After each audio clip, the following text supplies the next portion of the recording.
বিশ্বকাপের উত্তাপে যখন মাঠের লড়াই শিরোনাম দখল করে আছে, তখন মাঠের বাইরের এক খবর নড়েচড়ে বসতে বাধ্য করছে ফুটবল দুনিয়াকে। আর্জেন্টিনা ফুটবল অ্যাসোসিয়েশন এবার যুক্তরাষ্ট্রের এফবিআই এর তদন্তের মুখে পড়েছে। আর্জেন্টাইন দৈনিক লা নাসিওনের প্রতিবেদনে দাবি করা হয়েছে, যুক্তরাষ্ট্রে এএফ এর আর্থিক লেনদেন এবং অর্থের প্রবাহ খতিয়ে দেখছে এফবিআই। তদন্তের কেন্দ্রে রয়েছেন এএফ এর সভাপতি ক্লদিও তাপিয়া।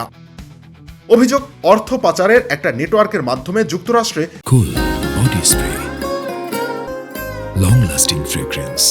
বিপুল অঙ্কের অর্থ সন্দেহজনকভাবে স্থানান্তর করা হয়েছে, তবে এখন পর্যন্ত কোনো অভিযোগ আদালতে প্রমাণিত হয়নি। এরই মধ্যে বিতর্ক আরও বেড়েছে।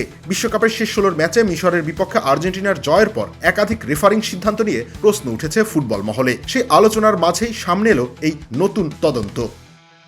প্রতিবেদনে আরও বলা হয়েছে, ফ্লোরিডা ভিত্তিক ট্যুর প্রড এন্টার এলএলসি বিদেশে এএফ এর আর্থিক কার্যক্রম পরিচালনা করত। নথিপত্র বিশ্লেষণ করে লা নাসিওনের দাবি, প্রতিষ্ঠানটির হিসেব দিয়ে অন্তত 260 মিলিয়ন মার্কিন ডলার প্রবাহিত হয়েছে।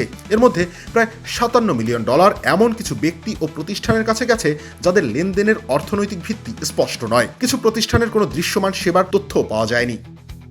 ক্লদিও তাপিয়া আগেও দুর্নীতি সংক্রান্ত তদন্ত এবং আর্জেন্টিনার প্রেসিডেন্ট হ্যাভিয়ের মিলের সঙ্গে ফুটবল ক্লাবগুলোর মালিকানা কাঠামো নিয়ে বিরোধের কারণে আলোচনায় ছিলেন। চলতি বছরের মার্চে তার বিরুদ্ধে কর ফাঁকির অভিযোগ আনা হয়েছিল। বিশ্ব চ্যাম্পিয়নদের মাঠের সাফল্যের আড়ালে কি লুকিয়ে আছে আরেকটা বড় আর্থিক রহস্য? সেই উত্তরই খুঁজছে এফবিআই।